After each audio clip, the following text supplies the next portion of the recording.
پرسر و صداترین حادثه در آغاز سال 2020 قتل قاسم سلیمانی فرمانده نیروهای قدس سپاه پاسداران ایران بود. او روز 3 انور در حمله هوایی امریکا در بغداد کشته شد. مقامات امریکایی قاسم سلیمانی را در قتل صدها سرباز خود متهم دانسته گفتند که او حمله های دیگر را طرح‌ریزی می‌کرد. قتل سلیمانی ایرانی ها را به خشم آورد و آنها پرچم امریکا و کشورهای دیگری غربی را آتش زدند. مقامات ایران گفتند که انتقام می‌گیرند. 8 انور هواپیمای مسافربر شرکت هواپیمایی اوکراین بعد از پرواز از ایران در نزدیکی فرودگاه تهران با موشک زده شد. 176 مسافر از جمله 10 شهروند ایران و کانادا جان دادند. بعد از چند روز فاجعه ایران گفت هواپیما را اشتباهاً زدند. سقوط هواپیما در پس منظر شدت گرفتن تنش بین ایران و امریکا صورت گرفت.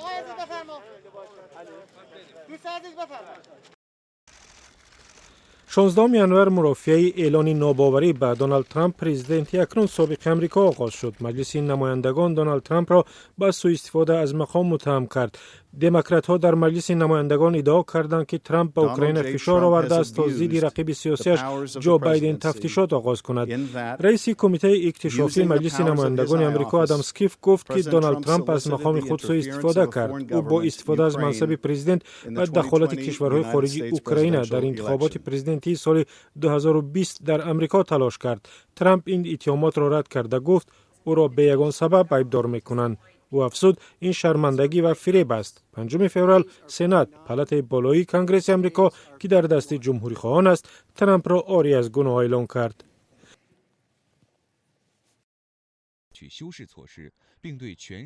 20 انور مقامات چین خروج کرونا ویروس را در شهر ووهان تصدیق کردند. با هدف جلوگیری از پنه‌شوی بیماری در گذرگاه‌های ووهان نظارت شدید و راه‌ها بسته شد. برای بیماران که تعدادشان تا رفت افزایش می‌یافت در شهر ساختمان بیمارخانه‌های نو را آغاز کردند. 30 انور با اوج گرفتن بیماری در کشورهای زیادی دیگر سازمان جهانی بهداشت در تمام جهان وضعیت فوق‌العاده اعلام کرد. تدروم گبریسوس رهبر سازمان جهانی بهداشت گفت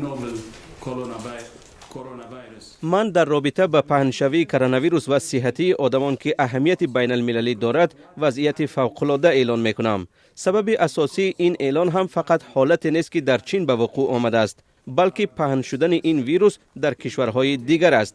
نگرانی اصلی ما این است که ویروس میتواند کشورهای دارای خدمات سست تندرستی را فرا بگیرد.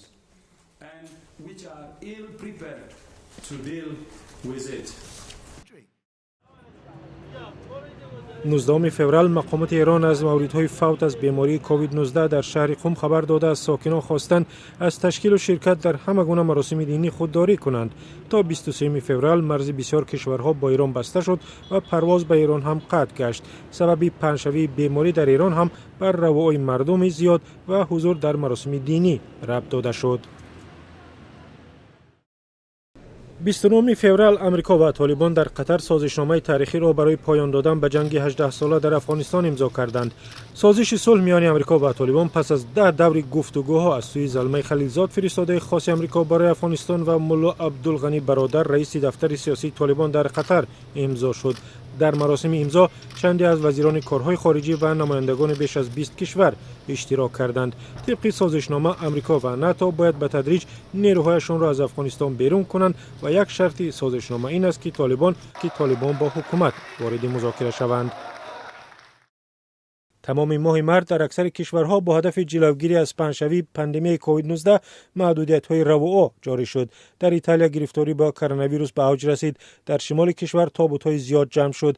17 مارس اتحادیه اروپا سفری بی ضرورت به کشورهای دیگر را منع کرد. در نیویورک امریکا سرایت ویروس با سرعت افزایش یافت. شهردار نیویورک بیل دبلازیو روز 20 مارس گفت صحبت در این باره برای من سخت است، اما این واقعیت است. حالا ما در مرکز این بحران قرار داریم.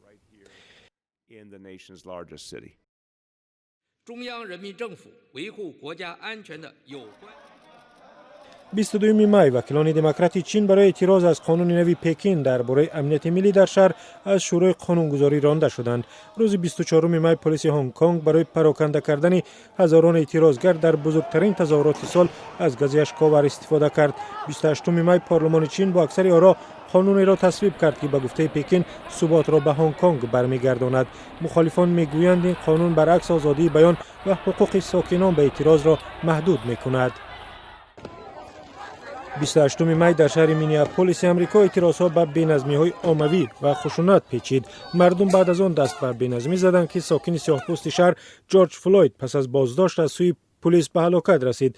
در ویدیویی که در شبکه‌های اجتماعی نشر شد دیده می شود پلیس مدتی طولانی گردن فلوید را زیر زانویش نگه می دارد. اعتراضها با طلب ایستاها در پلیس و برابری نژادی پهن شده در برخی از منطقه‌ها به زنازنی یعنی پلیس و ساکنان تبدیل یافت. زیر تاثیر اعتراضهای آمریکا در بریتانیا هم تظاهرات شد. ساکنان مجسمه‌هایی را که در آن صاحبان غلامان و دوره مستملکه‌داری تصویر یافته بود خراب کردند. اعتراضها در کشورهای دیگر اروپایی و آمریکای لاتینی هم رسید. 1 ایول ساکنان روسیه برای وارد کردن تغییرات به کنستیتوسیا رای دادند. اصلاح قانون اساسی را برای در قدرت ماندن پرزیدنت ولادیمیر پوتین تا سال 2036 هموار کرد. کمیسیون مرکزی انتخابات روسیه روز 1 ایول گفت تخمینا 73% مردم به طرفداری اصلاح در قانون اساسی رای دادند. در پی در مسکو علیه نتیجه انتخابات اعتراضها صورت گرفت. مناقضان گفتند در معرکه همه‌پرسی به قانونشکنی‌های جدی راه داده شده است. مقامات ادعا را رد کردند. 2 ایول پوتین نتیجه رای‌پرسی را استقبال کرد. نتیجه‌ای که به او امکان می‌دهد 2 مهلت دیگر در کرسی پرزیدنت بماند. پرزیدنت ولادیمیر پوتین ضمن سخنرانی بعد قبول تغییرات در قانون اساسی گفت من می‌خواستم به مردم روسیه اظهار مینت‌داری کنم برای باوری و کمک تشکر زیاد. در شهر خباروفسک که شرق دوری روسیه هزاران نفر با پشتیبانی از گوبرناتوری بازداشت شده شهر سرگئی فورگال راهپیمایی اعتراضی کردند. فورگال با گمان دست داشتن در قتل بازداشت شد. او اتهام را بی‌اساس نامید و طرفدارانش این را کار دست کرمل خواندند. اعتراضهای ضد حکومتی در خباروفسک چند ماه ادامه کرد. روز 25 ایول تقریباً 50,000 نفر اعتراض کردند. این اعتراض را در تاریخ شهر بی‌سابقه مینامند.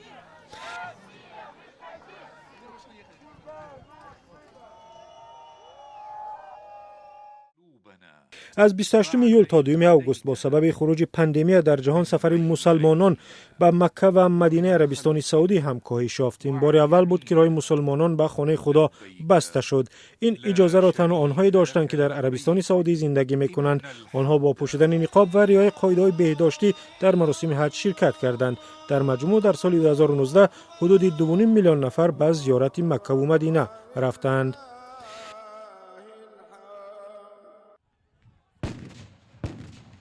10 آگوست نیروهای امنیتی بلاروس تظاهرات در مینسک را سرکوب کردند. اعتراضها در این شهر پس از اعلان پیروزی الکساندر لوکاشنکو در انتخابات پرزیدنتی شروع شد. 16 آگوست صدها هزار نفر در بزرگترین تظاهرات در بلاروس شرکت کردند.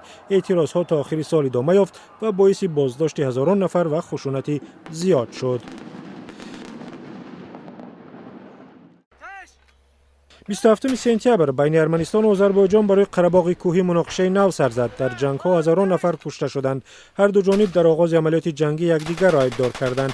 روز 9 نوامبر با میانجیگری روسیه بین دو طرف سازش به امضا رسید و به آذربایجان اجازه داده شد که قلمروهای وسیع قره‌باغ کوهی و اطرافیان را که در جنگ‌ها بازپس گرفت نظارت کند. این سازش ارمنی‌ها را به خشم آورد و اعتراضگران به قرارگاه‌های حکومت و پارلمان در یریون حمله کردند. 5 و 6 اکتبر اعتراضگران ناراضی از نتیجه انتخابات پارلمانی در قرقیزستان کاخ سفید را که هم دفتر ریاست جمهوری و هم پارلمان کشور است غصب کردند. بین پلیس و اعتراضگران زنازنی به عمل آمد. گرده‌ام آمدگان طلب کردند نتیجه انتخابات به اعتبار و انتخابات نو اعلام کرده شود. در پی اعتراضها کمیسیون مرکزی انتخابات نتیجه های انتخابات را به اعتبار کرد. تظاهرگران پرزیدنت سابق المازبek آتامبایف و سیاستمدار مخالف صادر جباروف را از زندان آغاز کردند. جباروف بعدا نخست وزیر قرقیزستان تعیین شد. 15 اکتبر پرزیدنت قرقیزستان سرانبای جینبکوف استعفا داد و به پارلمان گفت نمیخواهد در تاریخ قرقیزستان همچون رئیس جمهور یاد شود که خون شهروندان خودش را ریخته است.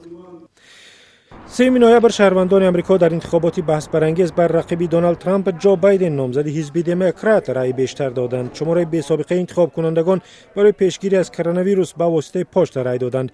این هم باعث گشت شمارش برگاه آوازدهی وقتی بیشتر بگیرد و نتیجه انتخابات چند روز نامعین ماند.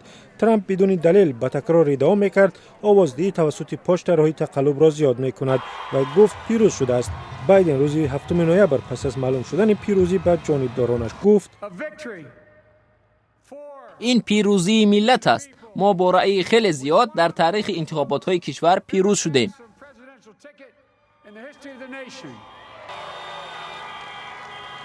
چند هفته بعد از آوازدهی هم ترامپ بدون دلیل ادعا میکرد پیروزی را به دست آورده است و آوازهای به دست آورده بایدن غیر قانونی است.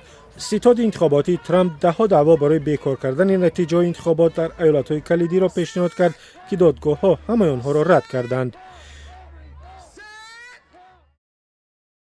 9 نوامبر شرکت داروسازی فایزر و شریک آلمانیش بیانتک اعلام داشتند که واکسن تجربوی کووید 19 در آزمایش‌های اولیه با ثمره بخشی بیش از 90% رسیده است. رئیس و مدیر اجرایی شرکت داروسازی فایزر آلبرت بورلا گفت کشف واکسن یک مرحله مهم در مبارزه با پاندمی جهانی است.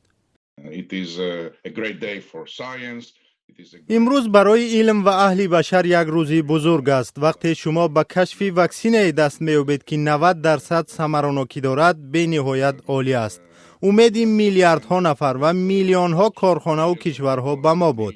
من فکر می‌کنم ما اکنون یک روشنایی را در آخر نقب می‌بینیم.